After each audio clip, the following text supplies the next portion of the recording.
I stood in the doorway of the church where my family was taking me on my last journey. My son Mark was giving the eulogy, and Kristen was wiping away fake tears.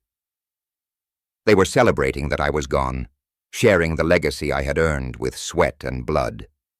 But I was alive. I walked into the church and said, "You are celebrating early."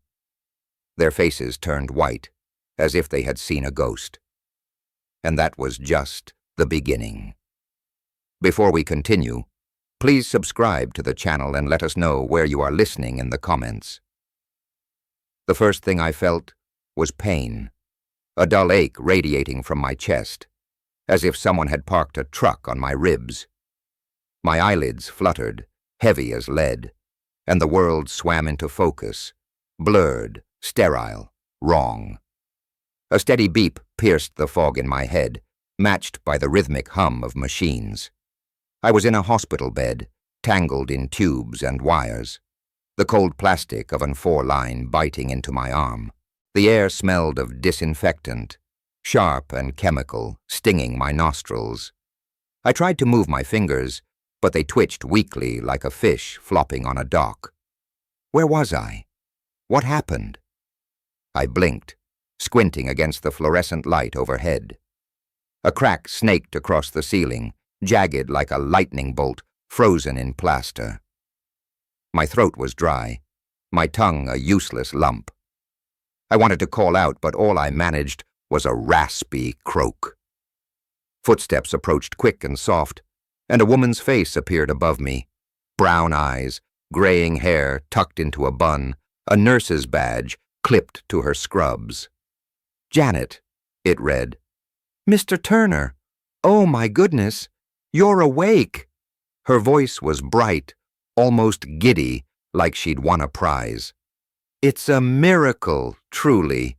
Let me get the doctor." She bustled away before I could respond, her sneakers squeaking on the linoleum. A miracle. I didn't feel miraculous. I felt like I'd been chewed up and spit out. Fragments of memory flickered, screeching tires, the crunch of metal, a blinding flash of headlights. An accident. I'd been driving home from the office, hadn't I?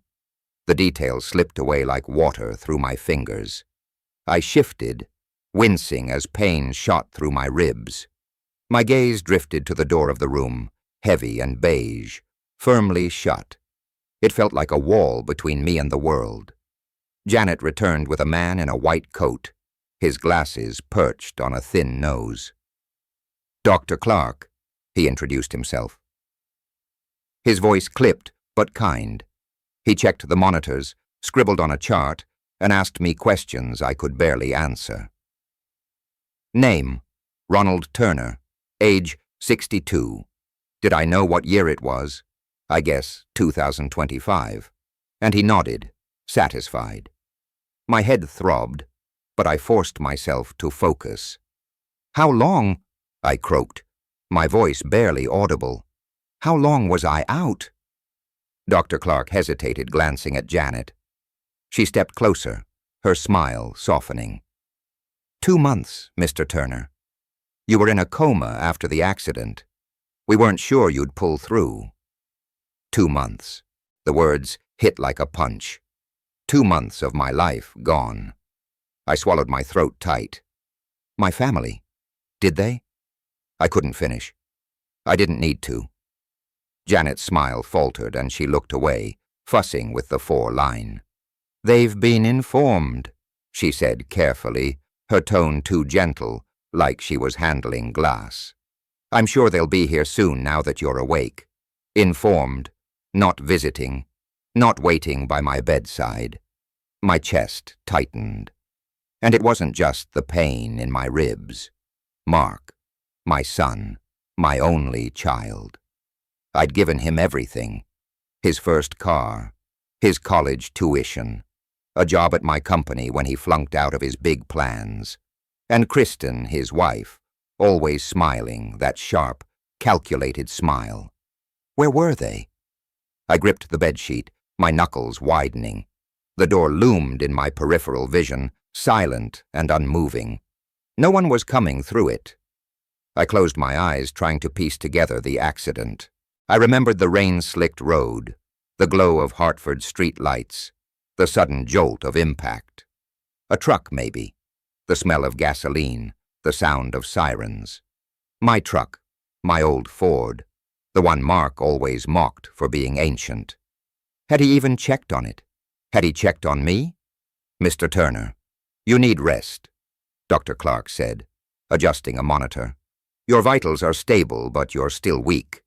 We'll talk discharge soon, maybe in a day or two." I nodded, barely listening. Discharge home. I needed to get out of this sterile cage, back to my life. I asked for my phone, but Janet handed me a plastic bag with my belongings, wallet, keys, a cracked watch. The phone was dead. It screamed, dark. Another tether to the world. Cut.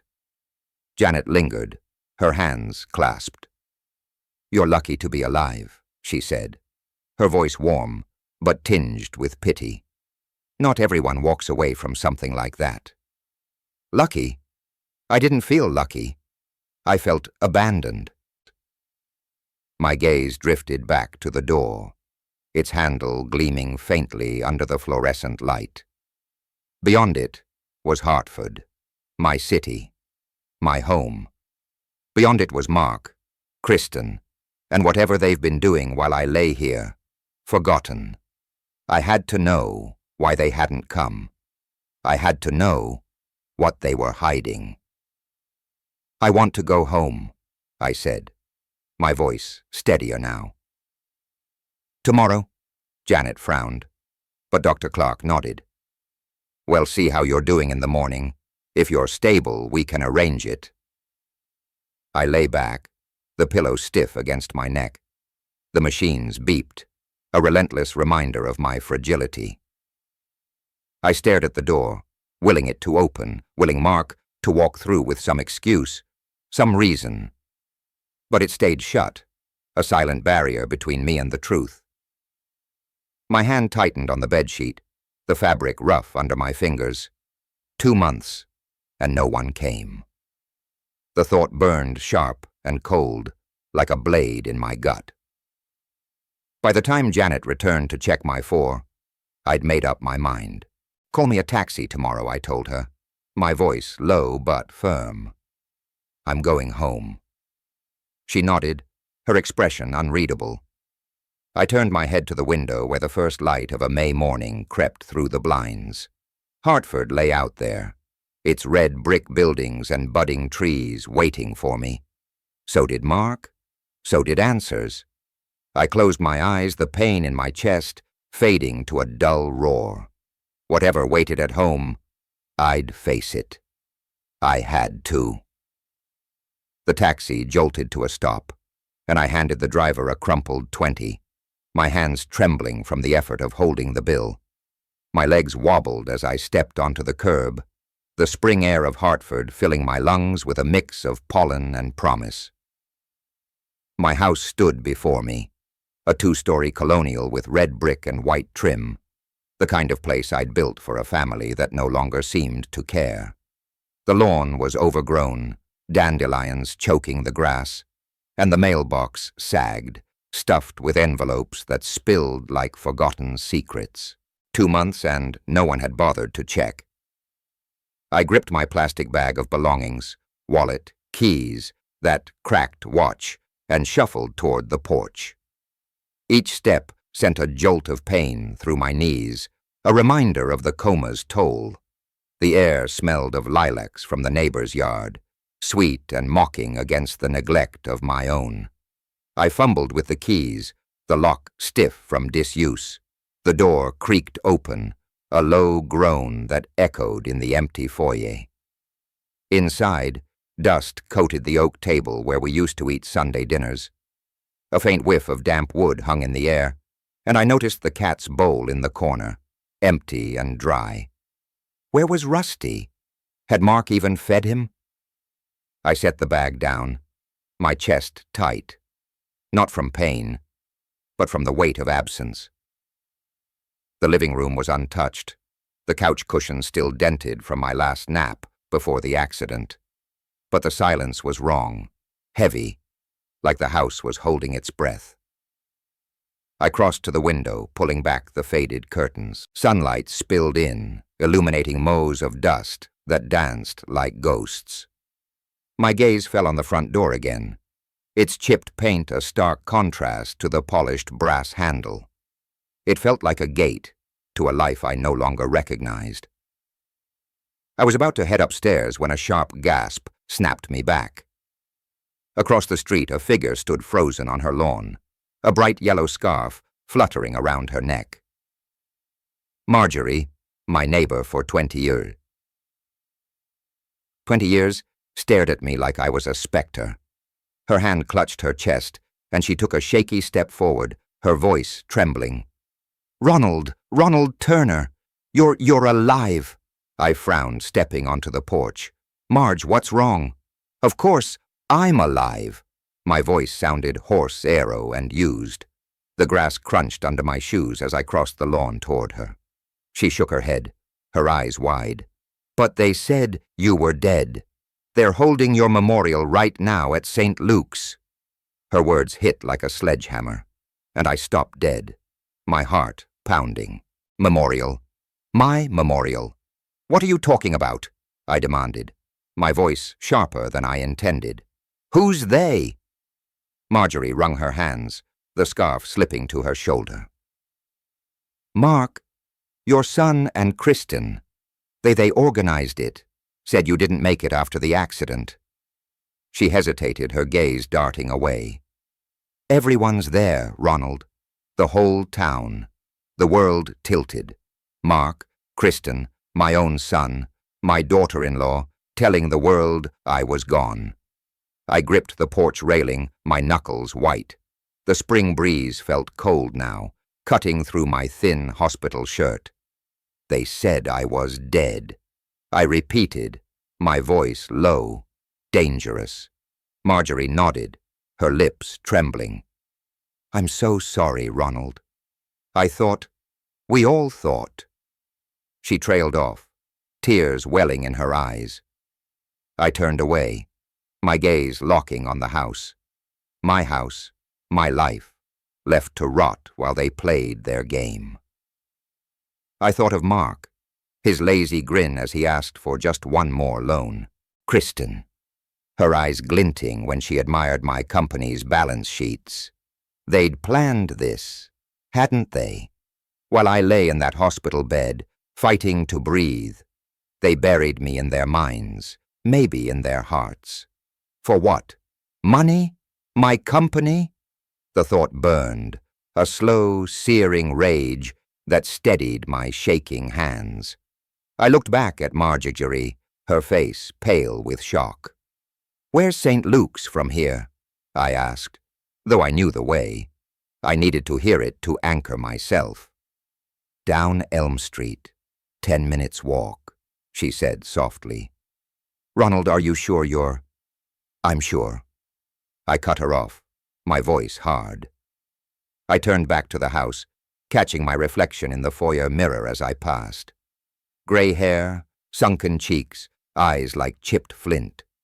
I barely recognized myself, but the man in the mirror had a purpose. I grabbed my jacket from the hall closet, ignoring the ache in my bones. The door swung shut behind me with a hollow thud, and I stepped onto the sidewalk, my shoes scuffing the pavement. The street was quiet, the kind of May afternoon where kids should be riding bikes and neighbors chatting over fences. Instead, it felt like a stage, empty, except for me and the truth waiting at St. Luke's. I walked faster, ignoring the tremor in my legs. The church was close, its steeple piercing the sky like a needle. I could hear the faint toll of bells now, slow and mournful, calling me forward. My mind raced, piecing together Marjorie's words. A memorial. My memorial. Mark's voice. Kristen's crocodile tears. They'd turned my life into a performance. A lie. I clenched my fists, the cracked watch digging into my palm. Whatever they were playing at, it ended today. The bells grew louder, and I rounded the corner, the church's stone facade looming ahead. My heart pounded, not from weakness, but from a fire I hadn't felt in years. They thought I was gone. They were wrong. The streets of Hartford unfolded before me, a patchwork of cobblestone and blooming magnolia, but I barely saw them. My legs ached, each step a reminder of the coma's theft. But I pushed forward, driven by a fury that burned hotter than the May sun. The air carried the scent of fresh-cut grass and coffee from a corner cafe, but it couldn't mask the bitterness in my throat. Mark, my son, my blood, had declared me dead. Kristen, with her polished nails and sharper ambition, had helped him. Why? The question nodded at me, a splinter in my mind, as I walked toward St. Luke's. Elm Street was quiet, the kind of quiet that amplifies every sound, the rustle of leaves, the distant hum of a car, the toll of church bells calling me closer. I passed the cafe where I used to buy Mark his Sunday lattes back when he still bothered to show up for family time. The memory stung, him at 16, all elbows and dreams, promising to make me proud. I'd bought him his first car, a beat-up Chevy, and watched him grin as he peeled out of the driveway. I'd paid for his college, his business ventures, his failures, and now a memorial. My fingers curled into fists, the cracked watch on my wrist ticking like a countdown. A man in a tweed cap shuffled past, his eyes widening as he caught my face.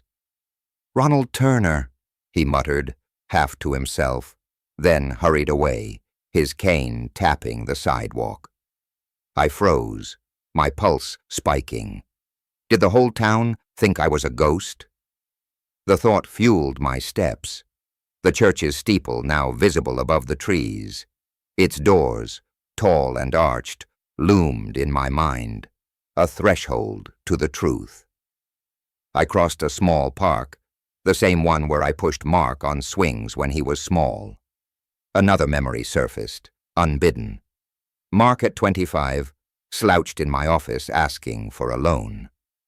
"Just seed money, Dad," he'd said, his eyes avoiding mine. "I've got a plan." I'd written the check, ignoring the warning in my gut. Months later, I found out he'd blown it on a sports car and a Vegas trip with Kristen. I'd forgiven him like always, but this declaring me dead. This was no mistake. This was betrayal carved deep. The bells tolled again, louder now, vibrating in my chest. I rounded a corner and St. Luke's came into view, its stone walls glowing in the afternoon light. Potted flowers lined the steps, their petals scattered on the cobblestone like confetti from a cruel joke. My breath hitched, not from exhaustion, but from the weight of what lay ahead. I thought of Kristen, her voice dripping honey as she admired my house, my company, my life. "You've built something special, Ronald," she'd said once, her eyes calculating. I brushed it off then. Now I saw it for what it was, greed dressed up in charm. A woman with a stroller passed me, her glance lingering too long. I kept moving, my shoes scuffing the pavement. The church was close, its doors just across the street. I could hear faint voices now, a murmur of him seeping through the stone. My hand brushed the cracked watch, its face frozen at 7:42, the time of the accident, maybe, or the moment my life fractured. I didn't know. What I did know was that Mark and Kristen had crossed a line, and I was done forgiving. I stopped at the edge of the sidewalk, the church's shadow falling over me. The doors were heavy oak, carved with crosses, their handles worn from years of hands seeking solace. To me they were a gate to answers, to justice. My chest tightened, not with pain, but with purpose. I thought of Mark's lazy grin, Kristen's practice tears, They'd played their parts, convinced the world I was gone. But I wasn't. I was here, and they were about to learn what that meant. My hand reached for the door, the metal cool under my fingers. The hymns grew clearer, a soft chorus of mourning for a man who wasn't dead. My heart pounded, a drumbeat of rage and resolve.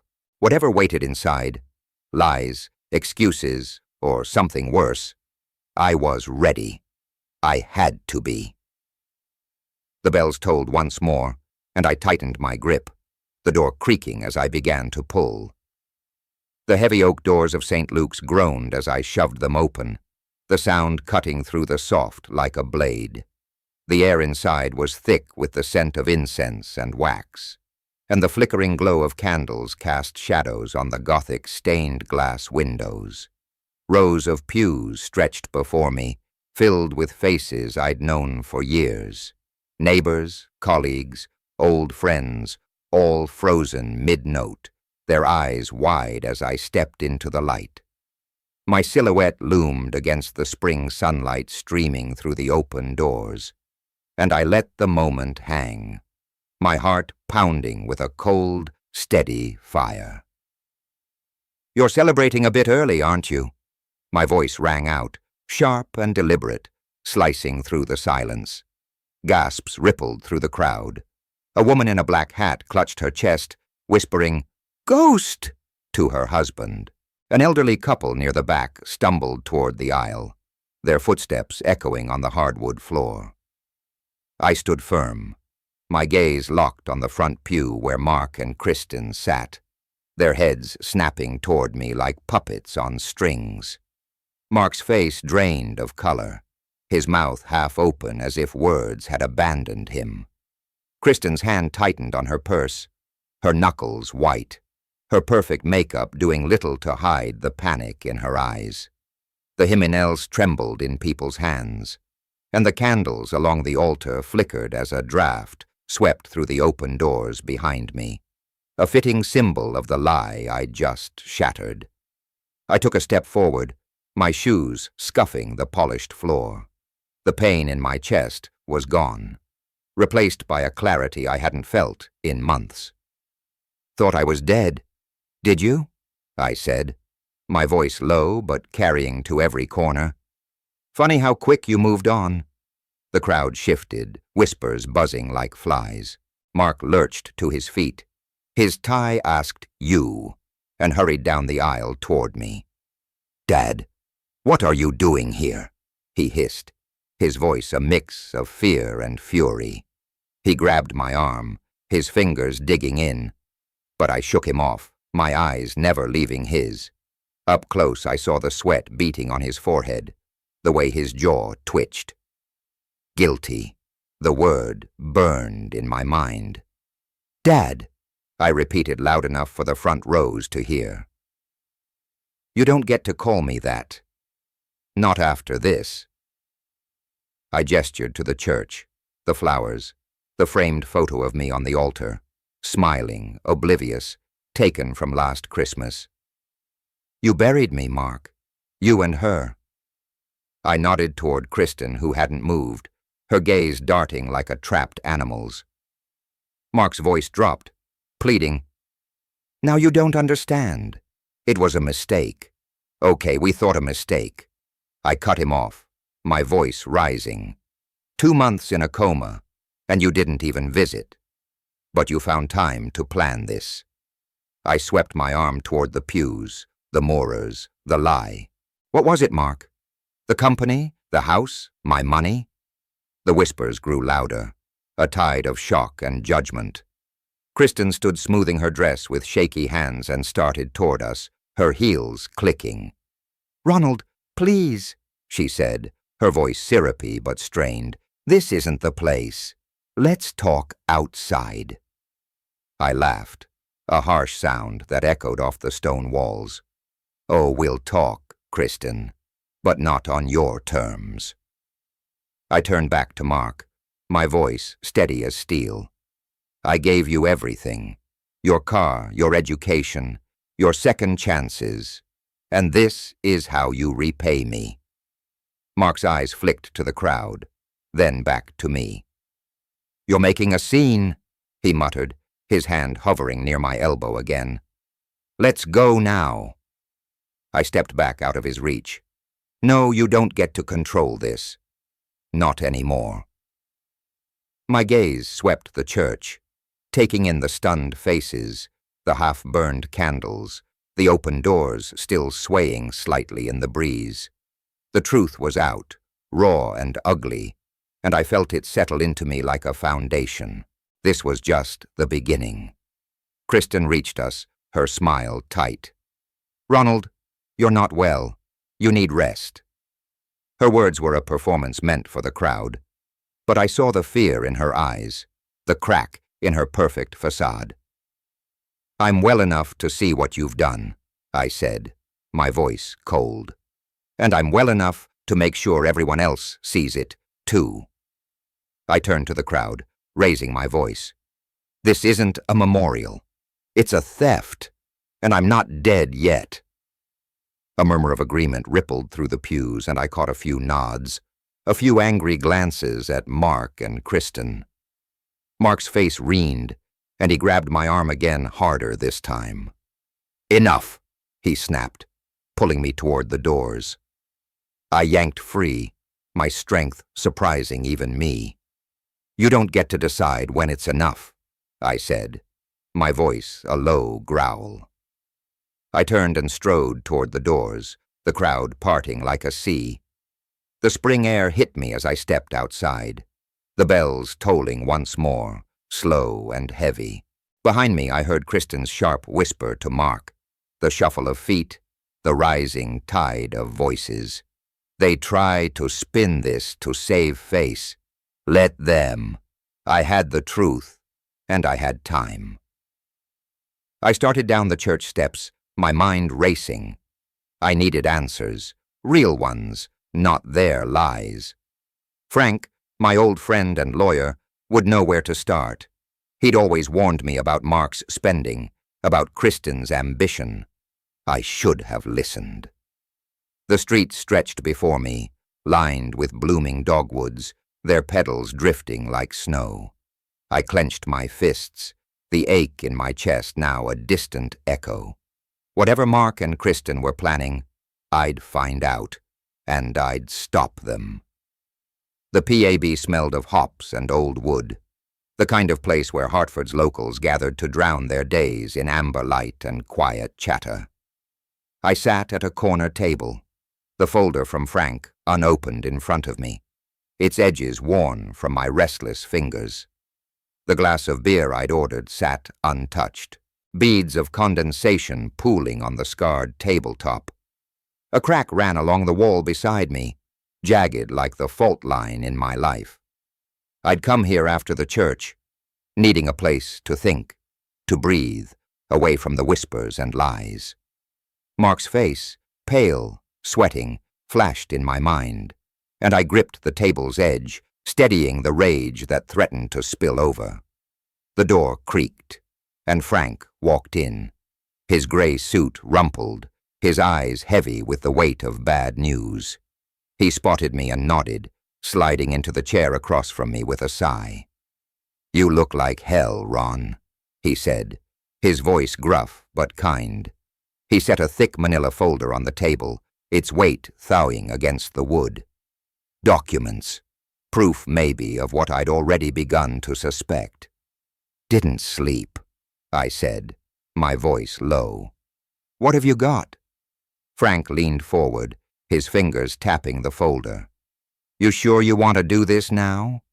After the stunt you pulled at St. Luke's, half the town's talking. Let them talk." I met his gaze, unflinching. "Show me." He exhaled, flipping open the folder. Papers spilled out, legal forms, signatures, stamps that looked too official to be fake. "This," he said, sliding a document toward me, "is a death certificate. Yours, dated a month ago." My name stared back at me in crisp black ink. Ronald James Turner, deceased. The paper trembled slightly in my hand, not from weakness, but from a fury I could barely contain. "They forged it," I said. Not a question. The words tasted like ash. Frank nodded. "Mark filed it with the county. Kristen hired a lawyer, some slick out-of-towner, to push the paperwork through. They've been working fast, Ron. Your company's already on the market. They've got buyers lined up, ready to carve it up." I set the certificate down, my fingers curling into fists. My company, 30 years of sweat, late nights, and deals sealed on handshakes, reduced to a payday for my son and his scheming wife. I thought of Kristen's voice at the church, smooth as silk, urging me to rest. I thought of Mark's sweaty palms, his lies crumbling under the weight of my presence. They'd planned this while I lay in a coma, my life hanging by a thread. "How'd they pull it off?" I asked, my voice steady despite the storm inside. Frank rubbed his jaw, glancing around the PAB. The bartender was wiping glasses, oblivious, while a couple laughed softly at the bar. "They claimed the hospital lost track of you," he said. "Told everyone you died in surgery with no visitors, no one to contradict them. It was easy. They had your will too altered. Of course, everything goes to Mark." I laughed, a bitter sound that drew a glance from the bartender. "My will?" "I left him. The house, the savings, but not the company. That was for—" I stopped the words catching for him to earn. I'd always thought to prove himself. Instead, he'd stolen it. Frank leaned closer, his voice dropping. "Ron, you've got grounds to fight this. Fraud, forgery, theft. But it's messy. They've got money, your money, and a head start. You need to be smart, not loud." "Smart," I repeated, tasting the word. Smart meant planning, waiting, striking when they least expected it. I thought of Kristen's panicked eyes, Mark's trembling hands. They were sloppy, scared. I could use that. "What else is in there?" I nodded at the folder. He slid another paper over, a contract with a buyer's name I didn't recognize. They're selling to a developer. Big money, fast deal, closings in 2 weeks. His eyes met mine, steady but worried. "You've got time, but not much." I stared at the contract, the numbers blurring. Millions. My life's work sold off like a used car. I remember bringing Mark to the office as a kid, letting him spin in my chair, promising him a future if he worked for it. Now, he'd taken it with Kristen pulling the strings. Her ambition, her greed, it was clearer now. She wasn't just along for the ride, she was driving. "What do I do?" I asked. Not because I was lost, but because I needed to hear it to cement the path forming in my mind. Frank sighed. "Get a lawyer. Not me. Someone cutthroat. File an injunction to freeze the sale. Prove you're alive, which after today won't be hard." He smirked faintly. "But Ron, watch your back. They're desperate now. You've rattled them." I nodded, my fingers tracing the edge of the death certificate. It felt flimsy, a lie made of paper, but it had almost worked. "Almost." I closed the folder, the thud final. "Thanks, Frank. I'll take it from here."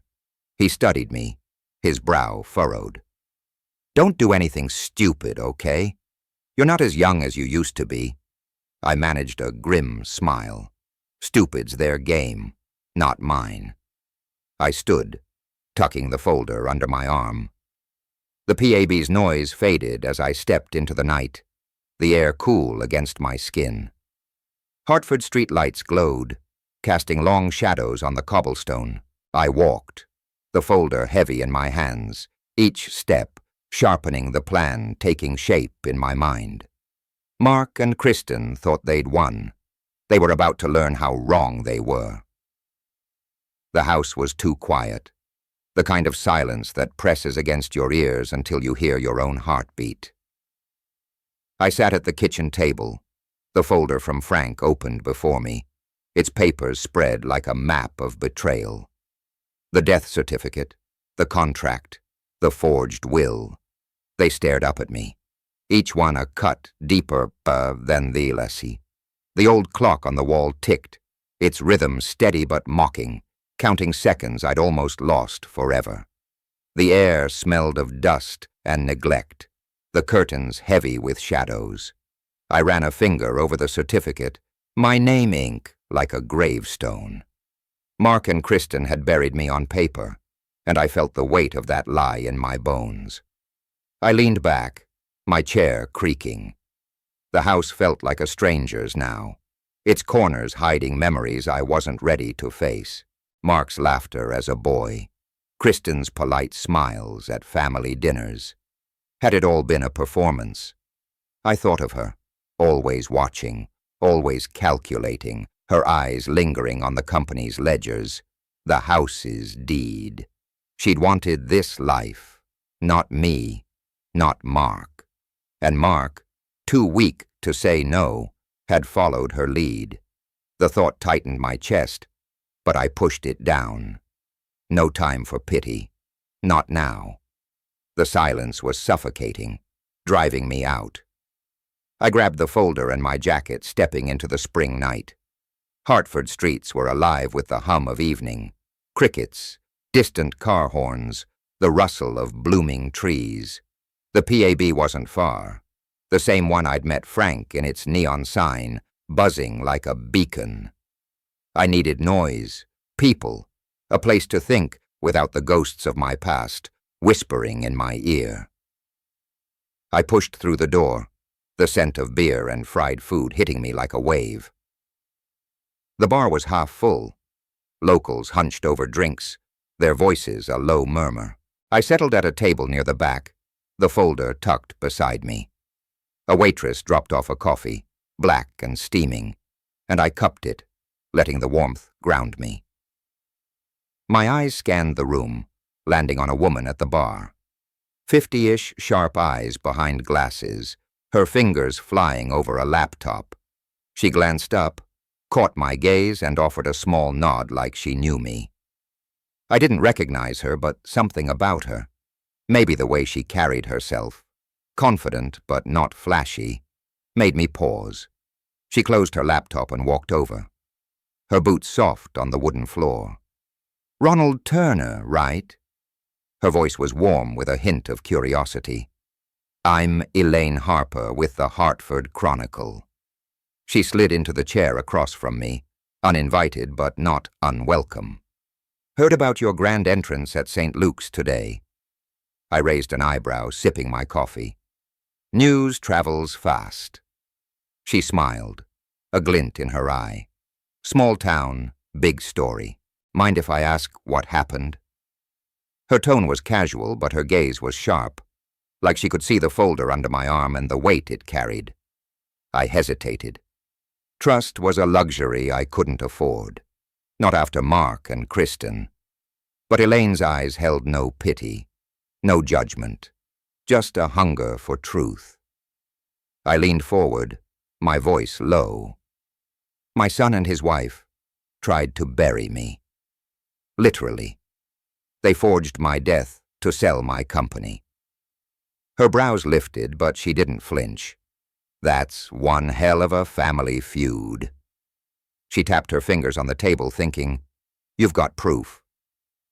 I patted the folder, enough to start. Elaine leaned closer, her voice dropping. "I've been digging into some shady deals around town. Your son's name popped up. Him and Kristen. They're not as clever as they think." She paused, studying me.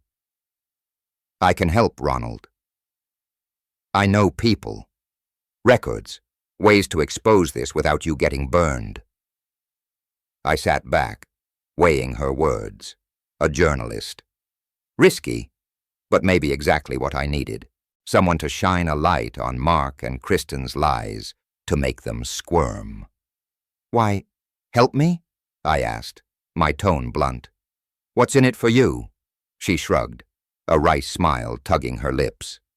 A story. Justice. Pick one. She reached into her bag, pulling out a business card and sliding it across the table. Think it over, but don't wait too long. People like them don't stop. I took the card, her name printed in crisp black letters. Elaine Harper, senior reporter. I thought of Frank's warning. Be smart, not loud. Elaine could be the smart move, the ally I hadn't expected. Her hand brushed the folder as she stood, a small gesture, but heavy with promise. Call me, she said, then headed back to the bar, leaving me with my coffee and a spark of something new. Hope, maybe. I left the PAB, the night air cool against my face. The folder felt lighter now, its contents a weapon instead of a wound. I walked home, Elaine's card in my pocket, her words echoing. Expose them. I could do that. I would. Back in my kitchen, I set the card on the table next to the phone. Frank needed to hear this to know I wasn't alone anymore. I picked up the receiver, my fingers steady, and started to dial. The office smelled of stale coffee and ink, a cramped space on the second floor of a Hartford brownstone where Frank had practiced law for decades. I pushed through the glass door, the folder of evidence heavy under my arm, its papers creased from my grip. My steps were steadier than they'd been in weeks, each one fueled by a purpose that drowned out the ache in my bones. The receptionist, a young woman with a tight bun, glanced up and nodded me toward Frank's office. I didn't pause. Time was a luxury I didn't have. Frank sat behind a cluttered desk, stacks of papers teetering like miniature skyscrapers. A single lamp cast a warm glow, catching the dust motes drifting in the air. He looked up, his glasses slipping down his nose, and gestured to a chair. You're early, Ron. That's a first. His tone was light, but his eyes were serious, scanning the folder as I set it down with a thud.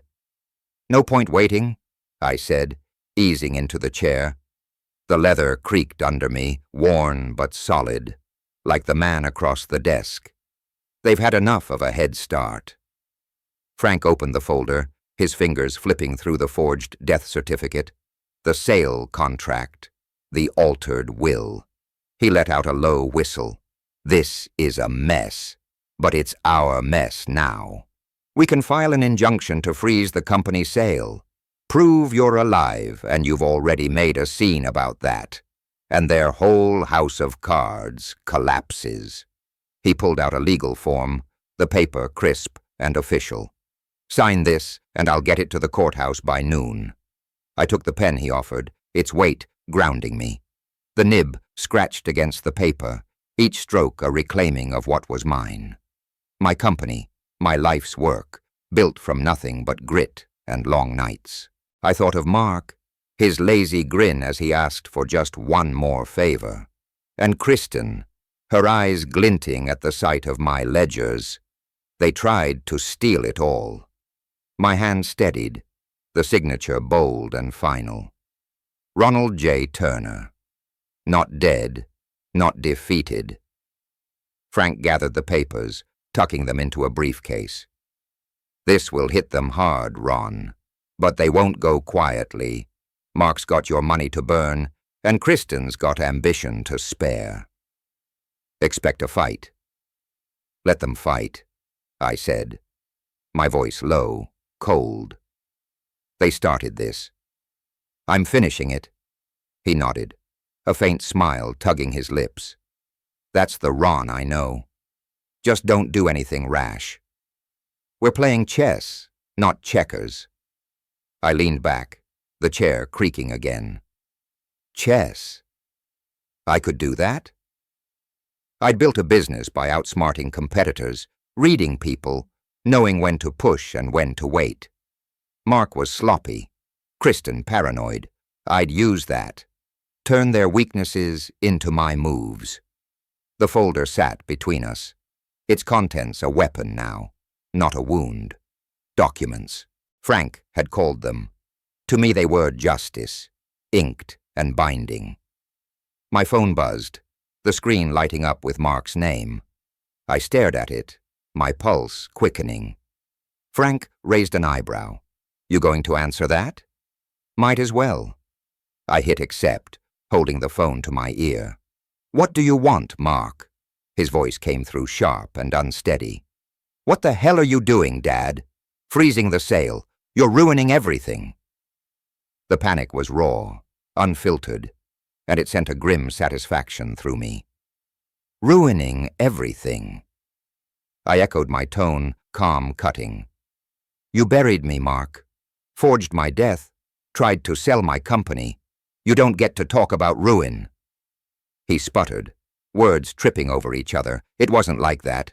We thought you were gone. We were just save it. I snapped, my voice like a whip. You made your choice. Now live with it. I hung up before he could reply. The silence that followed heavy but sweet. His fear was proof I'd struck first, and struck well. Frank watched me, his expression unreadable. Feel better? Not yet, I said, standing. But I will. I tucked the folder under my arm, its weight a reminder of the fight ahead.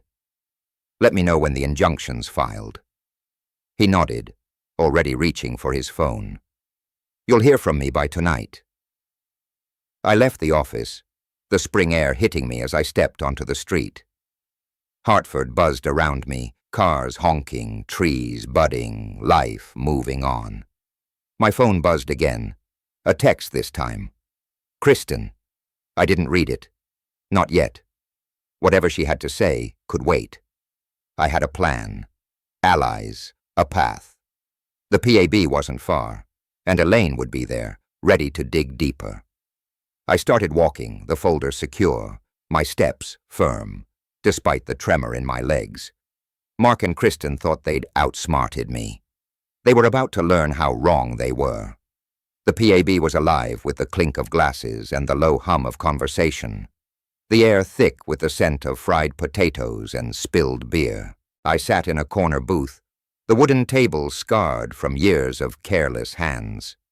My phone glowed in the dim light, Kristen's post staring up at me like a taunt.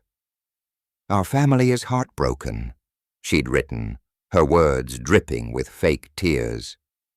Ronald's health has been fragile since his accident, and his recent behavior shows he's not himself. We ask for privacy as we care for him.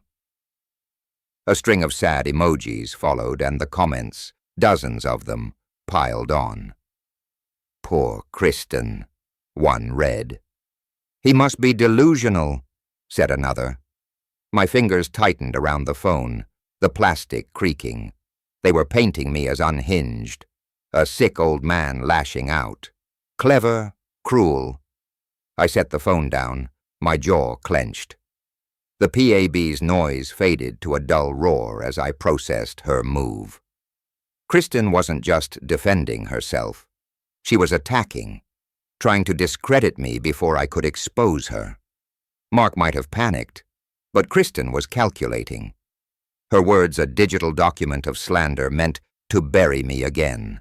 I leaned back, the booth's vinyl squeaking, and let the anger settle into something sharper, colder. She'd made a mistake. This post wasn't strength. It was desperation. The door swung open and Elaine strode in, her laptop bag slung over one shoulder, her hair slightly mused from the spring breeze. She spotted me and slid into the booth, her eyes flicking to the phone. Saw Kristen's little performance online, she said, her voice dry, a half-smile playing on her lips. She's practically begging for sympathy. It's pathetic. Pathetic but dangerous, I said, sliding the phone toward her. She's trying to turn the town against me, make me look crazy. Elaine skimmed the post, her smile fading to a smirk. This is what panic looks like, Ronald. She's scared. You froze the sale. Showed up at the church. She knows she's losing control. She opened her laptop, the screen casting a pale glow on her face. I did some digging. Markex hired a lawyer, some hotshot from Boston. They're filing to contest the injunction, claiming you're not competent to manage your affairs. I let out a bitter laugh. Competent? I built that company from nothing while Mark was blowing my money on sports cars. Exactly. Elaine's fingers tapped the keyboard, pulling up a file. Their case is weak. Forged documents don't hold up in court, especially with you walking around very much alive. But they're betting on public opinion. Kristen's post is step 1. Make you the villain, them the victims. I stared at the phone, Kristen's words glowing like a beacon in the dark, a document in its own way, as false as the death certificate. So what's our move? I asked, leaning forward. Elaine's eyes gleamed. We hit back, but smarter. I've got contacts at your company, employees who've seen Mark's management up close. They're not happy. We get their statements, build a paper trail of his fraud. Pair that with the documents Frank's filing, and Kristen's sob story falls apart. She paused, her voice softening. You're not alone in this, Ronald. People want the truth. I nodded, the weight in my chest easing slightly. Elaine was a lifeline, her confidence infectious. I thought of Mark's trembling voice on the phone, Kristen's calculated tears. They were scrambling, and I had the upper hand. For now. How soon can we talk to these employees? I asked. Tomorrow, she said, closing her laptop with a snap. I'll set it up. Meet me at my place. 9 sharp. Bring the folder. We're building a case, not just a story. She stood, slinging her bag over her shoulder. Get some rest, Ronald. You'll need it. I managed a grim smile. Rest is overrated. I watched her go, the PAB's noise swelling around me. The phone sat on the table, Kristen's post still open, a challenge I'd meet head-on. I flipped it face down, the screen going dark, and stood, my legs steadier than they'd been in days. The spring night waited outside, Hartford streets quiet under a canopy of stars. I stepped out, the cool air brushing my face, and started walking. Tomorrow Elaine and I would strike again. I could feel it, the tide turning, the truth clawing its way free. Elaine's house was a small Victorian on the edge of Hartford, its porch sagging under the weight of potted plants and time. I knocked, the folder of documents tucked under my arm, its edges worn from handling. The door swung open and Elaine greeted me with a quick smile, her glasses perched on her nose. Come in, Ronald. Coffee's on. The air inside smelled of roasted beans and old books, a warm contrast to the crisp May morning. Her living room was cluttered but cozy. Shelves stuffed with novels, a tabby cat curled on a sunlit cushion, a lamp casting soft light over a worn oak table. We settled at the table, papers spread between us like a battle map. Elaine's notebook was open, her pen scratching notes as she outlined our plan. A newspaper article to expose Mark and Kristen's fraud, backed by hard evidence. I set the folder down. Its contents forged certificate, contract, witness names, a growing arsenal. Documents again, but this time mine, not theirs. They felt like keys now, unlocking the truth I'd been denied. Ayla sipped her coffee, the mug steaming in her hands. We've got the legal side with Frank, she said, her voice steady. But this article will hit them where it hurts, their reputation. Kristen's built her whole life on appearances. We tear that down, she cracks. Her eyes met mine, sharp with determination. You ready to play dirty? I nodded, a faint smile tugging my lips. Dirtier than they did. I thought of Kristen's post, her lies glowing on my phone screen last night. She tried to bury me in public opinion, but Elaine was right.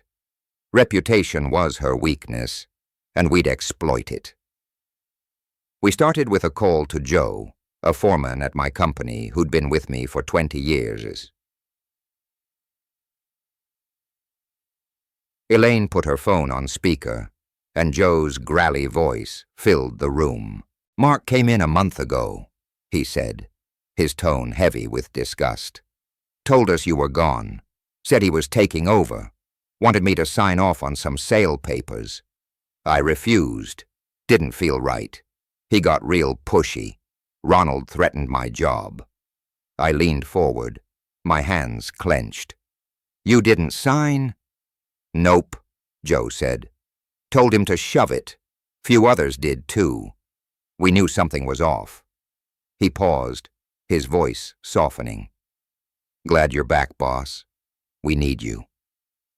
The words hit harder than I expected, a reminder of the loyalty Mark had betrayed. I glanced at Elaine, who was scribbling notes, her pen flying. "Thanks, Joe," I said, my voice steady despite the knot in my chest. "We'll make this right."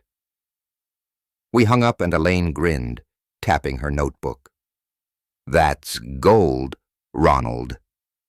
Joe's statement, plus the documents, paints a clear picture. Mark coerced employees, forged your death. It's fraud, plain and simple.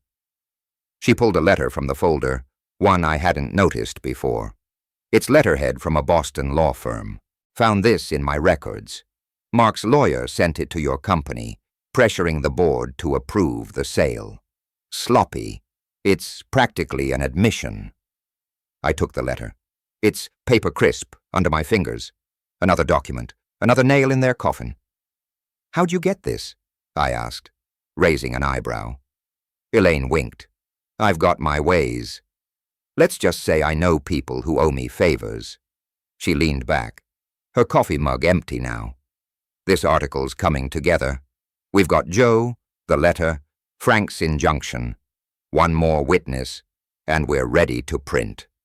I felt a spark, not just of hope, but of something fiercer. Certainty.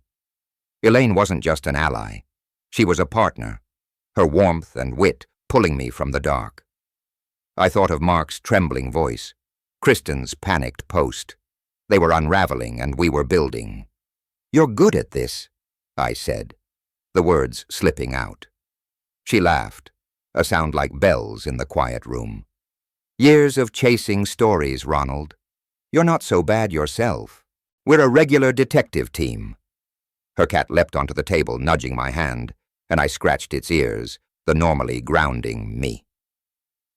We worked late, the lamp's glow steady as the hours ticked by. Elaine drafted the article's opening, reading bits aloud. Sharp, damning, true. I added details, memories of my company's early days. The sweat and pride Mark had never understood. The folder grew. Joe's statement now joined by notes from another employee, a secretary who'd overheard Kristen's calls to the buyer. Each word was a brick in the wall we were building, solid and unshakable. As midnight neared, Elaine yawned, closing her notebook. "Well finished tomorrow. Get this to my editor by noon. It'll hit the stands the day after." She stood stretching. "Go home, Ronald. You've earned a break." I gathered the folder. Its weight familiar now, comforting. "Not sure I know what a break is anymore," I said, but I smiled. The first real one in weeks. I stepped onto her porch, the night sky above Hartford dotted with stars, the air cool and sharp. The article was close, the truth closer. I started down the street, Elaine's words echoing in my mind. One more day, and Mark and Kristen would face the consequences. I was ready. The newspaper lay on my doorstep, folded neatly, its edges damp from the morning dew. I bent to pick it up, my fingers brushing the rough paper. The faint scent of ink, sharp, in the cool Mayer. The headline screamed in bold black letters. Local businessman betrayed son and daughter-in-law, exposed in fraud scandal. Elaine's name sat below it, her byline a badge of truth. My heart thudded, not with fear, but with a quiet triumph. This was it, the moment Mark and Kristen's lies crumbled for all of Hartford to see. I carried the paper inside, the floorboards creaking under my steps. The kitchen was dim, the old clock ticking steadily, its rhythm a reminder of time reclaimed. I spread the paper on the table, the ink smudging my fingertips as I read. Elaine had woven a damning story. The forged death certificate marks coercion of employees. Kristen's secret calls to buyers. Joe's testimony was there, raw and honest, alongside the Boston lawyer's letter, its words twisted into evidence of guilt. Each sentence was a brick in the wall we'd built, solid and unyielding. I leaned back, a smile tugging my lips. They tried to bury me. Now they were the ones exposed. I pulled on my jacket and stepped outside, the newspaper tucked under my arm. Hartford buzzed with spring life, dogwoods blooming, kids biking down Elm Street, the air sweet with lilac. I walked toward downtown, my legs stronger now, each step lighter than the last. At the corner cafe, a cluster of locals hunched over their own copies of the paper. Their voice is low, but urgent. "Can you believe it?" one woman muttered, her glasses slipping. "That Kristen, acting all high and mighty. And for what?" "Money." Her friend shook her head, glancing my way. Our eyes met, and she nodded, a small gesture of respect. I nodded back, my chest swelling. Further down at the flower shop, old Mrs. Carney stood behind the counter, her hands busy with roses. She spotted me and waved me in, her smile wide. "Ronald Turner, you're a sight for sore eyes," she said, wiping her hands on her apron. "Read that article this morning. You showed Em, didn't you?" She reached across the counter, squeezing my arm. "Proud of you, dear. Always knew you were tougher than they thought." "Thanks, Mrs. Carney," I said, my voice steady but warm. Her words settled into me, a bomb. After months of betrayal, I left the shop. The newspaper feeling heavier now, not with weight, but with meaning. A document in its own way. The final one inked with truth. I found Elaine in the park, sitting on a bench under a budding magnolia, a fresh copy of the paper in her hands. She looked up as I approached, her grin sharp and satisfied. "Well, if it isn't Hartford's own Lazarus," she teased, folding the paper. "You see the buzz out there? Town's eating this up." I sat beside her, the bench cool against my legs. Couldn't miss it. Mrs. Carney practically threw me a parade. I handed her my copy, the headline catching the sunlight. "You did good, Elaine. Better than good." She shrugged, but her eyes sparkled. "Just doing my job. Though I'll admit, nailing those two felt personal." She leaned closer, her voice dropping. "Heard from my editor. The story is going viral.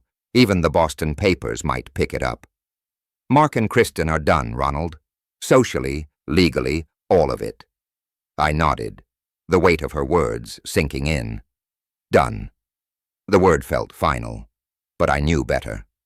People like Mark and Kristen didn't vanish quietly.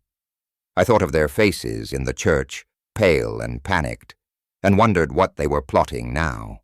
"They'll try something," I said, my tone calm but certain. "They always do." "Let Em try," Elaine said, her grin fierce. "We've got the truth and half the town on your side. They're out of moves." She stood, brushing petals from her coat. "Come on, let's grab coffee. Celebrate a little." I followed her, the park alive with birdsong and soft breezes. Hartford felt different today, not just a backdrop, but a witness, its streets carrying the story he told. We passed a newsstand, the article's headline plastered across every copy, and I felt a surge of pride, not just for me, but for Elaine, for Joe, for everyone who'd stood up. The newspaper was more than paper now. It was proof, a document of justice. Back home, I set the paper on the table, its edges curling slightly. The phone rang, the screen flashing Mark's name. My pulse quickened, but not with fear, with readiness. I picked up the receiver, holding it loosely, and stared out the window at the spring dusk settling over Hartford. Whatever he had to say, I was prepared. The truth was out, and I was no longer the man they tried to erase. The knock came sharp and hesitant, like a thief, unsure of the lock. I crossed the foyer, the floorboards creaking under my weight, and opened the door. Mark and Kristen stood on the porch, their faces pale under the dim glow of the street lamp. Mark's tie was loose, his shirt wrinkled as if he'd slept in it. Kristen's hair, usually perfect, hung in limp strands, her designer coat creased. They looked small, diminished, like actors who'd forgotten their lines. The spring mist curled around them, a fitting shroud for their defeat.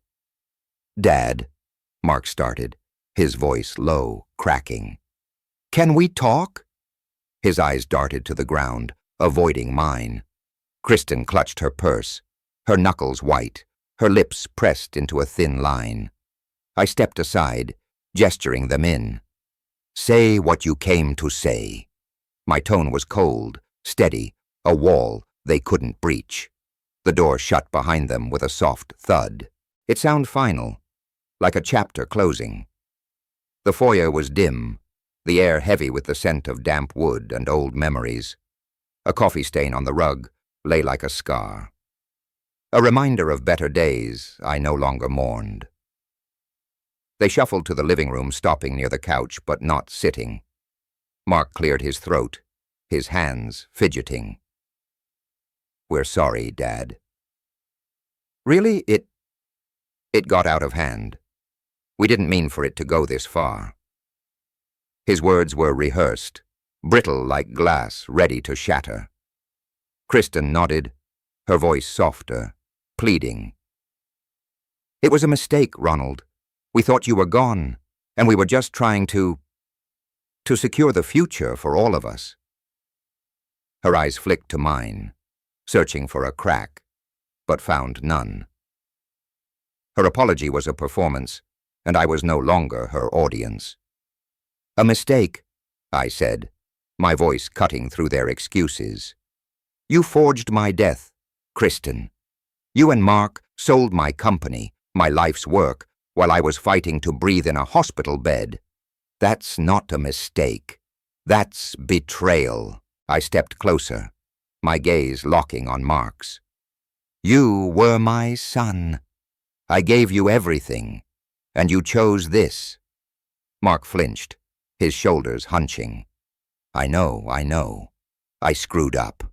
But we can fix it, Dad. We'll make it right. I swear." His voice broke, and for a moment I saw the boy he'd been small, hopeful, mine.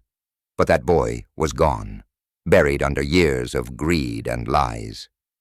Kristen's composure cracked, her voice rising. "You're being unfair, Ronald. We were scared."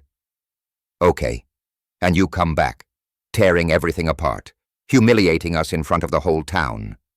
She gestured wildly, her purse slipping to her elbow. "You could have talked to us, but no, you had to play the hero." I laughed, a low, bitter sound that silenced her. "Humiliate you? You did that yourselves. The article, the truth, that's on you." I pointed to the door, its frame looming behind them. "You wanted my life, my money, my name. You got none of it. And now you're here begging. Why? Because the town knows. Because your precious reputation's in tatters. Kristen's face flushed, her eyes glistening, but she said nothing. Mark stepped forward, his hands outstretched. Please, Dad. We're family. Doesn't that mean anything? I looked at him, really looked, and felt the last thread of hope snap. Family doesn't bury each other, Mark. My voice was quiet now. Final. You made your choice. Live with it. Kristen grabbed Mark's arm, her nails digging in. Let's go, she hissed, her voice trembling. He's made up his mind. She stormed toward the door, Mark trailing like a shadow. I followed, my steps slow, deliberate. The door opened, the mist swirling in, and they stepped out, their silhouettes fading into the night. I closed the door, the lock clicking with a sound that echoed in my chest. It was over. They were gone. I walked to the kitchen, the house silent, but no longer oppressive. On the table sat a framed photo of my company's first office, the crew grinning under a summer sky. I traced the edges, my fingers steady. I'd won not just the company, but my life, my dignity. Tomorrow I'd meet Elaine, plan the next steps. The phone sat nearby, and I picked it up, dialing her number. The line rang, and I leaned against the counter, the weight of the day lifting, replaced by a quiet resolve. The park smelled of wet grass and blooming magnolia, the May sun filtering through the trees in golden patches. I walked beside Elaine, our steps slow, the crunch of gravel underfoot, a steady rhythm. She was laughing, her head tilted back, recounting how her editor had called the article the scoop of the decade. Her joy was infectious, and I found myself smiling, the weight of the past weeks lighter in her company. Hartford felt alive around us, birds chirping, a jogger passing with a nod, the city breathing with us. You should have seen the newsstand this morning, Elaine said, her eyes bright behind her glasses. Paper's gone in an hour. You're a local legend, Ronald. She nudged my arm, her sleeve brushing mine. Ever think about writing a book? How to come back from the dead and win? I chuckled, shaking my head. I'll leave the writing to you. I'm better with blueprints. The thought of my company stirred something in me. Pride, yes, but also possibility. I'd saved it, but now I wanted more. Growth, new projects, a legacy that wasn't just about survival. Elaine stopped by a bench, her expression softening. Seriously, though, you should speak at the community center next month. Tell your story. People need to hear it, especially the women who've been through their own betrayals. Her voice was earnest, her belief in me a quiet strength. I hesitated, the idea daunting. Me a speaker, but her faith was a spark. And I nodded. All right, but only if you're there to make sure I don't ramble. Deal, she said, grinning. We started walking again. The park opening to a view of downtown Hartford, its red brick buildings glowing in the light. My company's office was there, a modest 3-story structure I'd built from nothing. I felt a pull to see it, to stand in its halls again. Let's stop by the office, Papaso, I said, glancing at Elaine. Feel like a detour. She raised an eyebrow but nodded. Lead the way, boss. The walk was short, the city's hum growing louder as we neared the business district. My office stood at the corner of Main and Cedar, its glass doors catching the sun like a mirror. I pushed them open, the familiar scent of fresh paint and coffee hitting me. The lobby was quiet, but as we stepped inside, a ripple of movement spread. Joe, my foreman, spotted me first, his weathered face breaking into a grin. Ronald, he called, and suddenly the room erupted. Employees gathered, their voices overlapping, secretaries, builders, even the new intern I'd barely met. They clapped, the sound echoing off the walls, and I stood frozen, my throat tight. Joe stepped forward, shaking my hand. "Welcome back, boss. We never doubted you." His grip was firm, his eyes steady, and I felt the weight of their loyalty settle into me. "Thanks, Joe," I said, my voice rough but clear. "All of you, this place. It's ours again." The applause swelled, and Elaine clapped too, her smile wide. I caught her eye, grateful for the friend who'd helped make this possible. We moved to my office, a small room with a view of Hartford's skyline. The desk was cluttered with plans I'd left months ago, a photo of the original crew tucked in a corner. I ran my fingers over it, the faces familiar, enduring. "We're not stopping here," I told Elaine, my voice firm. "New projects, maybe a branch in New Haven. I'm not done building." She leaned against the doorframe, her arms crossed. "Didn't think you were. You're too stubborn to quit." Her tone was teasing, but her eyes held respect. "Dinner tonight. My treat. We've earned it." I nodded, a warmth spreading in my chest. "You're on." I opened the office door, the motion smooth, deliberate. A new beginning, not just for the company, but for me. Back in the lobby, I spoke with the team, sketching plans for a staff meeting, their enthusiasm fueling mine. The future was open, uncharted, mind to shape. As evening fell, I stood at my office window, Hartford's lights twinkling below. The city had seen my fall and rise, and it felt like home again. I grabbed a pen, jotting notes for tomorrow, calls to suppliers, a meeting with Frank, a speech for the community center. The paper filled quickly, my handwriting steady, each word a step forward. Elaine was waiting, and the night held promise. I slipped the pen in my pocket and headed out, the door closing softly behind me. If you like this story, please like this video, subscribe to the channel, and share your impressions of this story in the comments. To listen to the next story, click on the box on the left. Thank you for watching.